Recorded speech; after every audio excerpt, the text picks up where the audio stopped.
And your success here?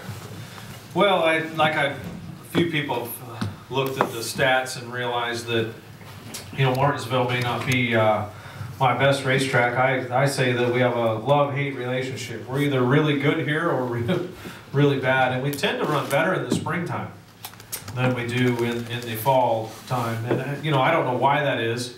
It seems like in the spring the track has a little bit better grip, and we kind of excel at that when the track has better grip, and then a little slicker later in the summer or in the fall time of the year. So I'm looking forward to this. Obviously, the spring race coming up, so we're looking forward to cracking that top 5 and maybe challenging for a win. 300 start, everybody makes a big deal out of that. Is that such a big deal, or?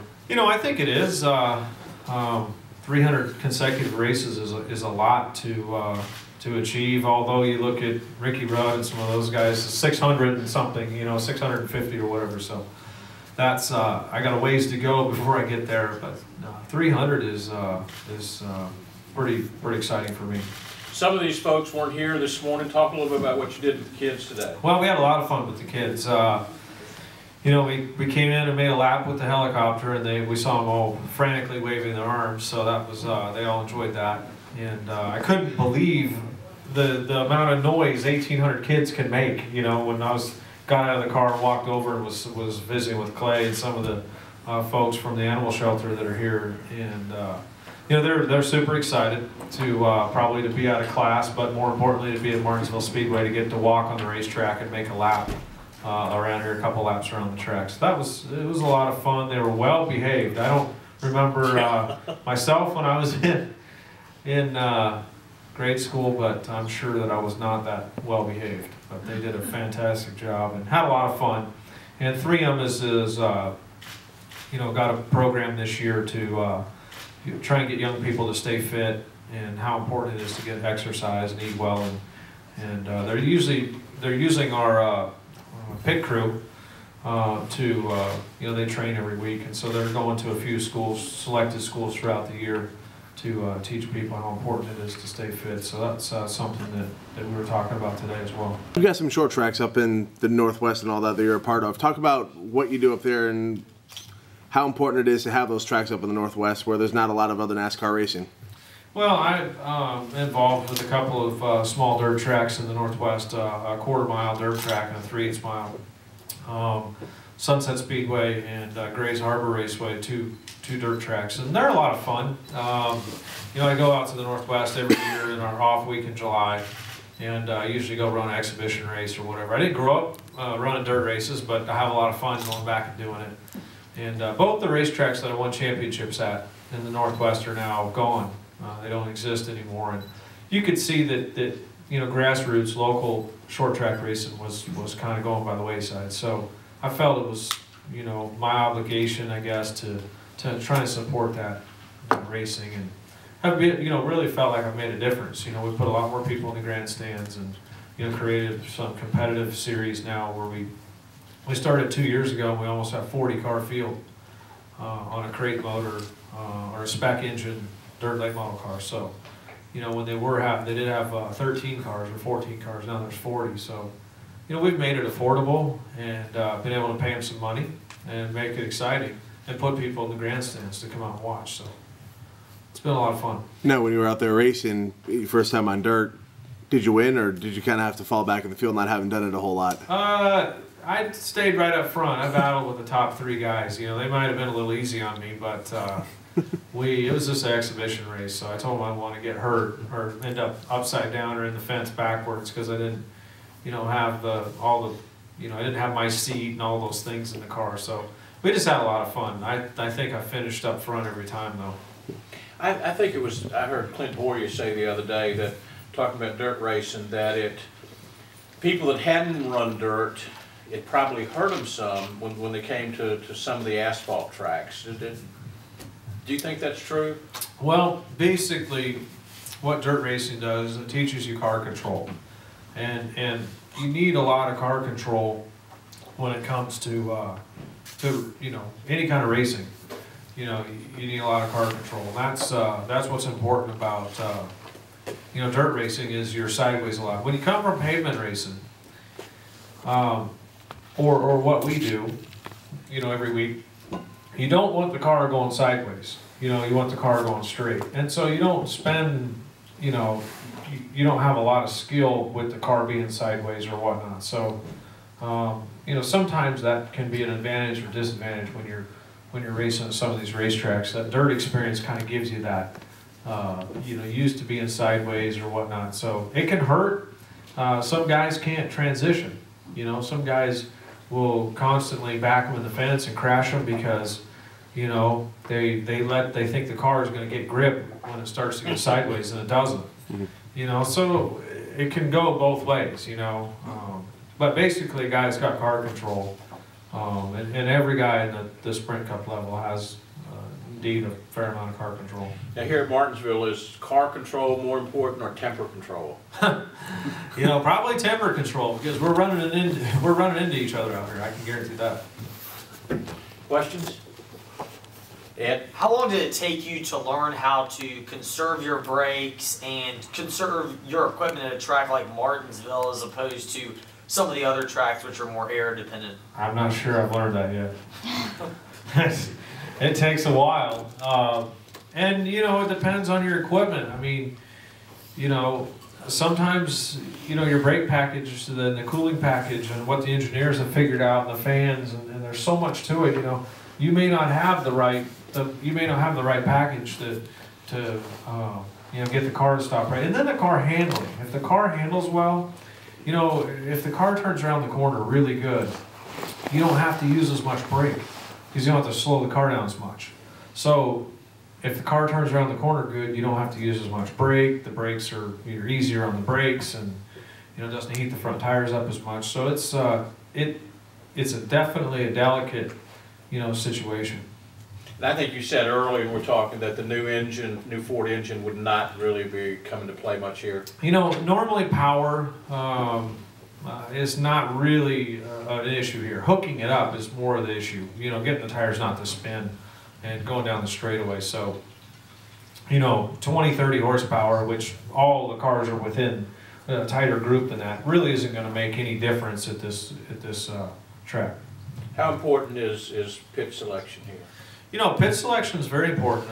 You know, we qualified, you know, up front last year, and got a good pit stall, and that is important here. You know, because there are very few good pit stalls, because you know, you got to get everybody on one pit road, and so they're, you know, fairly short. You know, so it's hard to get in and out of those things when you got a full pit road of cars. Question, Charles? Obviously, your message there with the kids was to be fit. What have you done? Obviously, to be a racer, you got to be fit. But what do you do? What did you tell them? Well, I mean, you know, I wasn't talking with the kids about that, but some people have asked, and you know, we're in the race car 3 days a week already. On Sundays, we, you know, studies have shown we burn between 4,000 and 6,000 calories. We lose about 7 to 9 pounds of water. You know, some bigger guys more than that, or pounds of weight on Sunday. You know, it's 150 degrees for 4.5 hours. And that takes a tremendous amount out of you. And we're in the car for 3 days. So you get a lot of, you know, your adrenaline's up, your heart rate's up. And so for 3 days a week, we get a decent amount of exercise being in the car. But other than that, you know, I spend a couple days a week in and amongst, you know, where I'm at. You know, depends on how much I'm traveling, working out. So that's how I stay in shape, you know, especially if you run both days on Saturday and Sunday. You know, by the time you get rehydrated about Tuesday, you know, and you work out a day, you're back at the racetrack, back bolted in that thing again. So, you know, it keeps you busy. Does it pay off? I mean, obviously I mean, those guys don't, you know, those guys sit on pit wall for 4 hours, so they don't quite get the exercise. Hopefully they only get about 15 seconds every while of exercise. So it's very important, and their job's much more probably physical, obviously, than ours is. I mean, you have to be physically fit, you know, mentally. You know, you got to be hydrated. You know, cardio is very important for what we do. But you know, those guys do as well. That are slinging the tires on the hub and, you know, getting the lug nuts on and getting the car jacked up. It's very important. Yes. Was there a point in your racing career where you had to change your eating habits and your physical exercise approach just to training yourself so that you could have the stamina to be able to withhold 3 weekends of being in a car at 150 degrees? You know, I didn't have to because I was always a super active person, you know, and I've always, you know, ate fairly healthy. We all like to sneak that, you know, bacon barbecue cheeseburger or whatever it is every once in a while. But the reality is you know, I've always been fairly healthy. I love physical exercise. You know, I love to ride motorcycles. I love to fish. I love to do outdoor activities. You know, I mean, I always say you find me sitting on the couch watching TV, I'm usually sick. You know, because if I'm never inside when the sun's up. You know, and that's how I've stayed in shape really forever. You know, I don't like spending a lot of time at the gym because I rather be outside doing something else. I'd rather be hiking, you know, take my dogs to my mountain property or to my farm and, you know, we go run around. I'd rather do that than go run on the treadmill for 30 minutes. You know, I'd rather be outside doing something constructive or having fun doing outdoor stuff, you know. So that's mainly how I've stayed in shape up until, you know, Sprint Cup racing, when sometimes you don't have that opportunity, you know, and so I don't go to the, you know, I hadn't had a habit of going to the gym a lot, but then when you start to do this and that and that and that, and you don't get those opportunities to get outside, then you have to, you know, then I realize, hey, I got to get some exercise, so, you know, start spending time at the gym to fill in that gap if you can't, you know, get outside when you want to. Ken? They've changed how we're going to be doing qualifying and all that here coming up. We're with qualifying on Saturday and just nothing but practice Friday. Does that change how your team's going to look at practice, knowing that if you don't get it right Friday, you're not getting it right? Yeah, I mean, that's been difficult for the teams, I think. That's been really difficult. And, you know, it's just something different for us to do. And it's a little confusing when we do that you've got the 2 practice sessions to turn a fast lap in, and then they combine the 2 to see what the fastest lap is.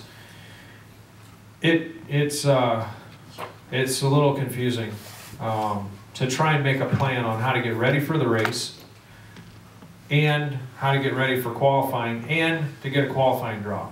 You're trying to do all of those in 2 practice sessions. And you got to strategize now your practice sessions on how do I get a fast lap so I can get a good, go out late in qualifying. How can I get my car ready for the race? How can I get my car ready for qualifying? And so timing doesn't always add up. Normally the first time we're on the racetrack for the weekend is the fastest. Well, if we show up here for the first practice session, we're in qualifying trim, just to get a fast lap, so we get a good qualifying draw, doesn't do us any good, because then we got to switch the car back to race trim to get race practice in. We're not going to qualify on a green racetrack, so going out in the first practice and qualifying trim to get a good qualifying draw doesn't make any sense, because we're not going to qualify on a green racetrack. So the way it's set up now doesn't really make any sense for you know, what we're trying to do, which is get ready for the race and get a good qualifying setup under the conditions we're going to actually qualify, which are, you know, middle of the day-ish on Saturday probably. So, you know, it's sort of, we're still trying to figure that out. You know, this is only our 3rd week or 4th week with that scenario. Actually, we didn't do it like that in Vegas. Vegas was a normal, got your practice on Friday and qualified, and then practice on Saturday, which is much easier, you know, because then we start out in race trim, put the car in qualifying trim, and then qualify a little bit later, only a couple hours later. So that works much better. So, but they're actually 2 different things. There's the 1 day of practice, but then you've also throw in taking qualifying from the fastest lap. Right. So you're trying to get a qualifying draw spot during your practice session, you know, and then trying to get ready for qualifying. So they've broken it into, you know, 2 days. And qualifying on Saturday, it really isn't that big of an issue for us if there was just a better way of doing the qualifying draw. And I guess one way to fix it is do the qualifying draw off of one of the practice sessions. and do it off the second one. So we all show up in race trim, run the track in, get rubber on it. Second practice session, we can work on our qualifying, and then go in Saturday and qualify. So right now they've got, whatever lap is fastest in the 2 practice sessions, they kind of combine the numbers and then tally it up, and that's where it gets a little, confusing. I guess it's not confusing, but it's hard for us to make a plan on how to get ready. But from the stands, it probably isn't that much different. From the stands, they're excited to come out and see us go in circles and see the cars practice and watch qualifying, which is exciting. And I think if you tried to explain to the race fan how we got the draw for qualifying, they simplified the point system, but don't try and tell them how we line up to qualify. Just tell them it's off practice speed and leave it at that. And there's nobody sandbagging, is it? Well, it depends on when the qualifying is. If we're qualifying in the morning, I'm going to sandbag. I'm not going to make a qualifying run. Or if I am, I'm not going to make a whole lap because I want to be out first to qualify. So definitely we will do that. Any more questions? Anybody want to get with Greg up here one-on-one? Could I ask, what's your favorite Martinsville memory? Well, there's been a few of them. I think when we came here and we led a bunch of the race, and we had to pit, and because we were going to be out of fuel and we're a lap down, came back out on the lead lap, finished in the top 10.